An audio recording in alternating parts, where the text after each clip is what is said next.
Okay. Yeah! Yes. Doctor Usharani గారు, ఇప్పుడు మరికొద్ది రోజుల్లో స్కూల్స్ కూడా రీఓపెన్ అవుతాయి. సో పిల్లల అవును. విషయంలో ఎలాంటి జాగ్రత్తలు తీసుకోవాలి? అలాగే గవర్నమెంట్ నుంచి ఏమైనా ఆర్డర్స్ వచ్చాయా? లైక్ హాస్పిటల్స్ లో సెపరేట్ గా ట్రీట్మెంట్ ఇవ్వాలని కానీ, పిల్లల విషయంలో జాగ్రత్తలు తీసుకోవాలని కానీ? డెఫినెట్ గా ఇప్పుడు especially season change, summer to rainy season transition అవుతుంది. అలాగే స్కూల్స్ కూడా రీఓపెన్ అవుతాయి కాబట్టి ఎక్కువ క్రౌడ్ ఒకటేసారి పిల్లలు క్రౌడెడ్ ఎన్విరాన్మెంట్ లో ఉండే అవకాశం ఉంది. సో యాక్చువల్లీ ఈ ఇయరే కాదు, ఎవ్రీ ఇయర్ కూడా రెస్పిరేటరీ డిసీజెస్ అనేవి జూన్ జూలై వచ్చేటప్పటికి, వర్షాకాలం వచ్చేటప్పటికి రావడం జరుగుతుంది. సో నేను మాకు పిల్లల వరకు అయితే కోవిడ్ ఒక విధంగా చెప్పాలంటే అడల్ట్స్ ని ఎఫెక్ట్ చేసినంత పిల్లల్ని ఎఫెక్ట్ చేయలేదు.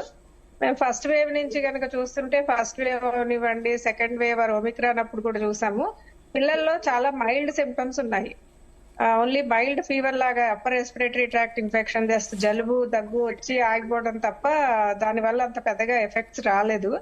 మాకు ఫస్ట్ వేవ్ లో నీలోఫర్ హాస్పిటల్ కనుక చూస్తే నియర్లీ ఒక 100 అడ్మిషన్స్ వరకు అయినాయి, కానీ అందరూ రికవర్ అయి వెళ్లారు. అలాగే ఇప్పుడు ఈ వేవ్, ఈ JN1 వేరియంట్ నుంచి సబ్ వేరియంట్స్ ఏవైతే ఉన్నాయో ఇవి మన దేశంలో డిటెక్ట్ అవుతున్నాయి కాబట్టి మన సెంట్రల్ గవర్నమెంట్ నుంచి స్టేట్ గవర్నమెంట్స్ అందరికీ ఇన్స్ట్రక్షన్స్ వచ్చాయి. అలాగే మా స్టేట్ గవర్నమెంట్ కూడా మా హాస్పిటల్ అందరికీ కోవిడ్ ప్రిపేర్డ్నెస్ గురించి సర్క్యులర్ అయితే ఇచ్చింది. సో మేము నిలోఫర్ హాస్పిటల్ ఒక సెపరేట్ గా, యాక్చువల్లీ ఒక రెస్పిరేటరీ బిల్డింగ్ ఉంది.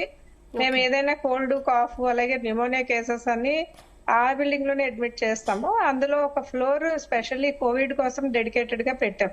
అలాగే కోవిడ్ ఒకవేళ అన్ఎక్స్పెక్టెడ్ గా ఒక కోవిడ్ న్యూమోనియా వేవ్ వస్తే గనక దానికి కావాల్సిన ఆక్సిజన్, ఎక్విప్మెంట్స్ అంతా రెడీగా పెట్టాము.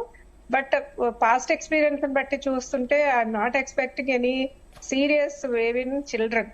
Children are protected compare to adults. అలాగే అడల్ట్స్ లో కూడా కోమార్బిడిటీస్ ఉన్న వాళ్ళకే ఈ వేరియంట్ తో సివియర్ సిమ్టమ్స్ వస్తున్నాయి. అదర్వైజ్ ఇది just routine flu like illness లాగానే వచ్చి తగ్గిపోతుంది. Okay. Yeah. Yes. Doctor Nageswararao గారు, ఆల్రెడీ కరోనాకి వ్యాక్సిన్స్